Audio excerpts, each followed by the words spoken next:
자, 반갑습니다. 9월 6일, 7월 9월 6일 모닝 브리핑 이동호 대표 시작하도록 하겠습니다. 자, 시장이 좀 화끈한 것은 없습니다. 말씀드렸다시피 시장이 좀 빨리 갈 거라고 생각하고 접근을 하지 마시고 종목의 순환매나 테마의 순환매를 조금 더 활용하신다라고 생각하시면 좀 좋을 것 같은데 그게 좀 어렵습니다. 실제로 뭐 포트가 이제 겹치는 부분이 있어야지만 이제 먹을 수 있는 부분이고 현금들이 많이 떨어지신 분들은 그 유동성을 활용하기가 좀 쉽지 않은데 뭐 그걸 또 할 수 있는 방법들은 차후에 또 말씀드리도록 하고 어제 뭐 장중 공개 방송에서도 말씀드렸지만 그 방법들 그리고 주도주 어떻게 또 흘러가는지들 잘들 체크하시면 좋을 것 같습니다. 자, 일단 오늘 시장 시작하도록 하겠습니다. 미국 증시, 한국 증시 이렇다 할 방향성 없습니다. 그죠?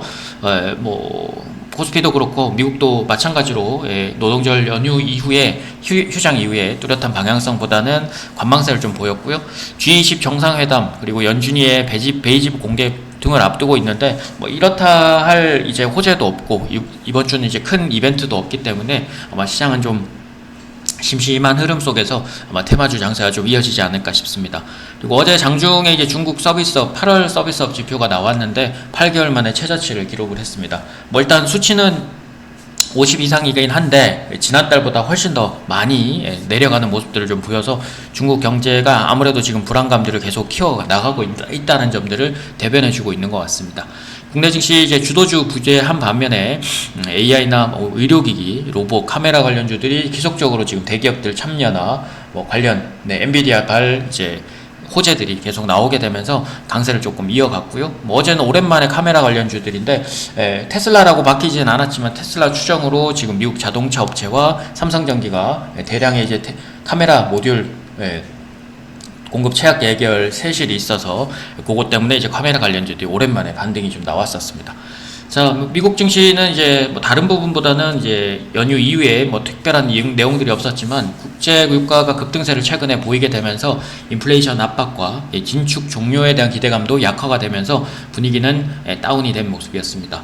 실제 어제 좀 올라줬으면 시장 훨씬 더 빠르게 갈 수 있는 자리였는데 미국 증시가 하락 마감되면서 국내 증시도 속도 면에서는 따르지 않을 것으로 지금 예상이 됩니다. 일단 사우디랑 러시아 모두 다 감산 발표를 하게 됐고 그래서 러시아 같은 경우는 감산을 연장하겠다라는 얘기들이 들리면서 분위기가 좀 좋지 않았습니다. 그래서 국제유가가 추가적으로 더 급등세를 좀 보일 가능성들이 높아졌고요. 그러면서 이제 긴축 종료 기대감도 약화가 됐지만 반면에 이제 금리 동결 가능성은 9월 달에 금리 동결 가능성은 93% 그리고 11월 달에 금리 동결 가능성도 기존의 50%대 초반에서 55.5%까지 상승을 했습니다. 이렇다는 얘기는 이제 긴축 종료를 하기에도 좀 애매하고 그리고 장기간 고금리 정책을 펼치기에도 좀 애매한 그런 상태로 지금 그게 공전되다 보니까 시장이 갈팡질팡하는 모습들을 계속 이어가는 것 같습니다. 자, 일단은 반도체 소부장, 화장품, 그리고 2차전지 쪽, 뭐 어제 이제 테슬라가 또 반등이 나왔기 때문에 2차전지나 뭐 자율주행 쪽, AI, 로봇, 뭐 최근에 이제 강세를 좀 보이고 있는 쪽으로 계속 순환매만 좀 체크를 하시고, 불필요하게 이제 아래서 뭐 매수를 하시거나 그런 쪽보다는 테마로서의 지금 최근에 계속 순환매를 돌고 있는 쪽으로 집중을 해서 보시거나 거기에 단기적으로든 뭐 아래쪽에서 올라오는 종목들 보셨으면 좋겠습니다. 자, 시장의 뉴스도 비슷한데요. 테마성 주식들이 조금 많습니다. 삼성전기가 이제 테슬라 추정으로 미국 자동차 업체와 카메라 모듈 공급 계약을 체결했다라는 소식 들리면서 옵트론텍이랑 일부 종목들이 상한가를 갔고 그리고 오비고, 캠시스, 세코닉스, 그리고 퓨런티어나 뭐 자율주행 관련주들도 모두 다 올라가는 모습들을 좀 보였습니다. 뭐 텔레투스 같은 경우는 이미 큰 수익을 들였었고 앞서서는 이제 넥스칩도 40% 이상 그리고 텔레칩스도 어제 급등을 하게 되면서 둘 다 공개방에 들이고 나서 40% 이상씩 수익을 들였던 종목들이죠. 그만큼 아래에서 공략하기 쉬운 자리에 있음에도 불구하고 그걸 끌고 가지 못하는 그 상승 추세를 이어가지 못하면 지금 시세에서는 지금 시장에서는 훨씬 더 계속적으로 매매를 돌리는 것보다 그 상승 추세를 얼마나 잘 활용하는가가 굉장히 중요해진 것 같습니다. 자, 로봇 관련주들 로봇 내용들이 계속 나오고 있습니다. 대기업들이 계속 로봇 관련주와 이제 회사에 관심을 좀 가지고 있는 상황이고요. 그래서 국내 로봇 업체들이 대기업과 협력을 본격화하고, 그 다음에 두산 로보틱스가 연내 상장 기대감을 좀 높이게 되면서 로봇 관련주도 계속적으로 상승을 이어가고 있습니다. 그래서 최근 V원텍, CJ전자, 신성델타테크, 스맥, 에브리봇, 레인보우 로보틱스, T로보틱스 등이 강세를 좀 보였고요. 그리고 오랜만에 초전도체가 반등이 나왔습니다. 네이처지에서 이제 초전도체 논란에 대한 종지부를 좀 찍긴 찍었는데, 그 논란과는 별개로 혁명적인 변화를 일으킬 것이라면, 그리고 연구가 계속적으로 필요하다라는 걸 강조를 하게 되면서 파워로직스, 덕성, 신성 데이터테크, 인지컨트롤스 등이 강세를 좀 이어갔습니다. 반면에 이제 초전도체 관련주들은 아직은 개발된 게 아니기 때문에 당분간은 이제 설거지 성으로 이제 주식들이 한 번씩 오르게 되는데, 아마 반등에 빠져나오시는 자리들을 만들어야 되지 않을까 싶습니다. 자, 그리고 LG 마그나가 헝가리에 전기차 부품 공장 구축을 한다는 소식들, 그리고 전 세계에서 1월 7월 전기차 배터리 사용량이 49.2%로 성장 소식을 보이면서 배터리 관련주이자 배터리 설비 업체들이 강세를 좀 이어갔고요. 3기 EV, 코스모 신소재, 삼화알미늄, 동화기업, 인지컨트롤스 등이 강세를 좀 보였습니다. 이렇게 보면 이제 전체적으로는 2차 전지도 한번, 그리고 로봇도 한번, AI 쪽이나 카메라 쪽 이렇게 이제 새롭게 올라오는 종목들이고, 초전도체나 일부 테마들에 관해서는 약간은 좀 불안한 심리를 계속 대변할 수 있는 것들이 있는 것 같습니다. 자, 오늘 관심 종목들 좀 보도록 하겠습니다. 자, 오늘의 관심 종목 엠노, 하이비전 시스템, 파두, 가온칩스, HB솔루션, 해성DS인데요. 보여지기로는 반도체가 조금 많고요. 반도체 쪽이 종목 많고, 의료미용, 그리고 로봇 쪽 골고루 최근에 이제 강세를 보였던 애들 위주로 또 말씀을 드렸는데요. 오늘 관심 종목 보기 전에 어제 드렸던, 그리고 이번 주와 지난주에 이제 이미 드리고 나서 계속적으로 상승세를 이어가고 있는 종목들 보도록 하겠습니다. 가장 두드러진 부분은 텔레칩스가 아닐까 싶습니다. 이미 19,000원 후반대, 2만원대 이하에서 드린 종목인데 벌써 27,000원대를 기록하면서 주당 7, 8,000원 이상 올라갔게 되고 거의 40%대 수익을 찍었었습니다. 어제 장중에 추가적인 상승세 가능하고요. 역시나 연중 신고가 뿐만 아니라 지금 사상 최고가를 지금 기록했기 때문에 어디가 끝일지는 당분간 상승 추세 계속 이어서 보시면 될 것 같습니다.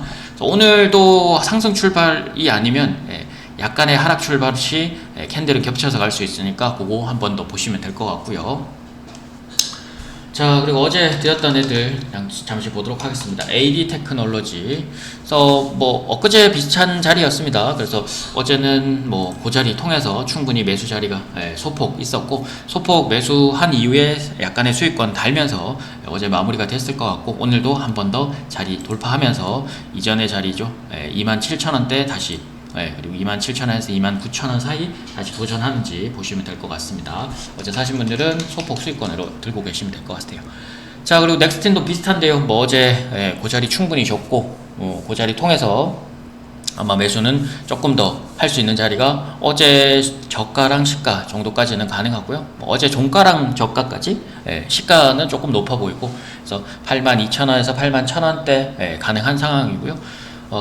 위쪽으로는 9만원대 다시 돌파하는지 보시면서, 역시나 얘도 사상 최고가이기 때문에 추가 돌파 시에는 어디까지 급등을 할지 모른다. 그래서 반도체 쪽 종목들이기 때문에 크게 나쁘지 않습니다.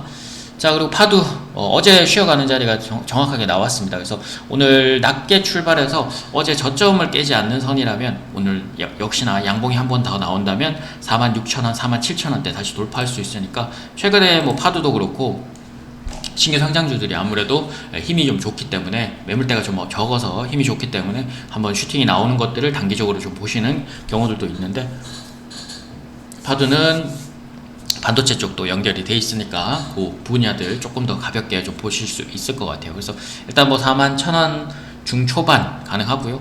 어제 저가가 이제 거의 4만원대 였으니까 그 선을 깨지 않는 선으로 출발한다면 아마 장중에 양봉 나올 시에 추가적인 반등들 좀 보시면 될 것 같습니다. 자, 그리고 가온칩스 앞서서 텔레칩스, 넥스칩 드리면서 같이 고급방은 해드렸고, 그래서 고급방은 지금 3,000원, 4,000원대 지금 들어가고 나서 이미 수익인 상태로 한 번은 좀 챙겨드렸고, 나머지 절반은 나머지 상승 추세 좀 보고 있는데요. 역시나 어제 그리고 엊그저께 저가 부근이나 종가 부근 사이에서 매수는 가능하고요. 그 자리 통해서 다시 53,500원 돌파한다면 역시 더 얘도 사상 최고가니까 그렇게 조금 이어서 보시면 될 것 같습니다. 강원칩스. 자, 그리고 라운시큐어가 어제 자리가 없었어요. 오히려 내려서 출발하고 바로 올라오는 자리가 있었으면 뭐 공략이 가능했겠지만 뭐 하루 종일 흐름이 없었고요. 그래서 뭐 어제는 매수 자리는 없었습니다. 라운은. 자, 그리고 성광밴드 음봉이 나오긴 했습니다만 충분히 그 자리 감내할 만큼은 됐었습니다. 그래서 뭐 막판에 했었어도 되고 오전에 좀 내려오는 자리에 했었어도 충분하게 자리는 나쁘지 않았다. 그래서 오늘 상승 추세 조금 더 이어지는지 보시면 되고요. 역시나 17,000원대 업종상 다시 돌파하면서 사상 최고가, 그리고 업종 바닥 확인했으니까 올라오는 것들 확인하시면 좋을 것 같습니다. 오늘도 15,000원 중반, 한 600원에서 한 700원 정도까지는 가능하고요. 아래쪽으로는 지금 15,000원 깨지 않는 선이라면 한 번 더 상승 추세 이어서 보시면 될 것 같습니다. 자, 오늘의 종목들 좀 보도록 하겠습니다. 엠노. 어제 의료미용 쪽 오르면서 엠노가 좀 후발주자로 조금 올라가긴 했었습니다. 근데 92,000원에서 한 9만원대까지는 가능하고요. 뭐 아래쪽으로는 어제 장대 양봉이었으니까 장대 양봉이 한 3분의 2 정도를 깨지 않는 선이니까 한 84,500원 요 선을 깨지 않는 선이라면 추가적인 상승세, 그리고 신고가로 한 10만원대 다시 돌파하는지 보시면 될 것 같습니다. 자, 그리고 하이비전 시스템 뭐 이미 28,000원, 뭐 25,000원 넘어가면서부터는 말씀을 다시 계속 드리고 있죠. 그래서 로봇 쪽도 연관이 되고 이제 카메라 쪽도 연관이 됩니다. 모션 지어 쪽이 좀 연관이 돼서 박스권이 이제 돌파되느냐 마느냐 그 사이인 것 같은데요. 오늘도 시가상으로 조금 높게 뜰 수는 있긴 하지만 22,000원 초반대 가능하고요. 뭐 중반 이상은 좀 어려울 것 같습니다. 22,000원 초반대, 그리고 21,000원 후반대 가능하고요. 뭐 웬만하면 25,000원을 깨지 않는 선에서 추가적인 돌파들 좀 보시고, 요거 돌파되면 이제 25,000원에서 26,000원까지 좀 보실 수 있을 것 같습니다. 자, 그리고 파두. 뭐 어제와 같은 자리입니다. 어제 저가상 그리고 34만원대 깨지 않는 선이라면 한 번 더 양봉 이어서 보시면 되고요. 가온칩스도 말씀드린 대로 어제와 똑같은 자리입니다. 그 자리 통해서 보시면 되고요. 자, 그리고 HB 솔루션. 앞서서 5,000원대 돌파하면서 한번 드리고 나서 그 자리를 계속 맴들고 있는데 그때보다 한 10% 정도 지금 오른 상태죠. 그래서 박스권 상단에 좀 위치해 있는데 어제 양봉이 조금 의미 있는 양봉이라서 오늘 추가적으로 돌파 시에 또는 캔들이 겹쳐서 가고 있는 상황이니까 거래량이 점진적으로 늘어나면 박스권 돌파 다시 할 수 있을 가능성이 높습니다. 그래서 요거 돌파되면 지금 6,000원 초반대, 6,100원대까지 열려버리니까 한 10% 정도가 더 나올 수 있습니다. 그래서 일단은 5,600원 초반, 5,500원 중반까지 가능하고요. 아래쪽으로는 조금 타이트하게 잡겠습니다. 조금 해서 5,300원 중반대 깨지 않으시면 보시면 될 것 같습니다. 자, 그리고 해성 DS 얘도 반도체인데요. 서서히 올라오다가 이제 슈팅이 나오는 경우들이 최근에 있었죠. 넥스칩을 앞에서 크게 먹여드릴 때도, 텔레칩스를 또는 두산 테스나도 앞에서 먹여드릴 때 서서히 올라오다가 팡 쏴버리고, 서서히 올라오다가 팡 쏴버리고, 이런 식의 형태들이 좀 많기 때문에 뭐 지금 거래량이 늘어나는 부분들은 그걸 좀 활용하시면 될 것 같습니다. 그래서 72,000원 중후반대, 초반대까지는 가능하고요. 아래쪽으로는 기준선이자 전환선 있는 그 자리까지, 그래서 69,000원 중반대 깨지 않는 선이라면 한 번 더 8만원대 돌파하면서 사상 최고가 또 돌파하는지 계속 이어서 보시면 될 것 같습니다. 자, 뭐 오늘도 장의 방향성보다는 역시나 테마주들 계속 순환매에 집중하시고 그걸 활용하느냐 못하느냐에 달려 있으니까 그거들 잘 생각하시고 또 접근하시고 생각하시면 좋을 것 같고요. 자, 오늘도 하루 종일 힘드시겠지만 화이팅들 하시고요. 다음 시간에 또 뵙도록 하겠습니다. 구독이랑 좋아요 많이 눌러주시고요. 오늘은 여기서 마감하도록 하겠습니다. 이상 모닝브리핑의 이동우 대표였습니다.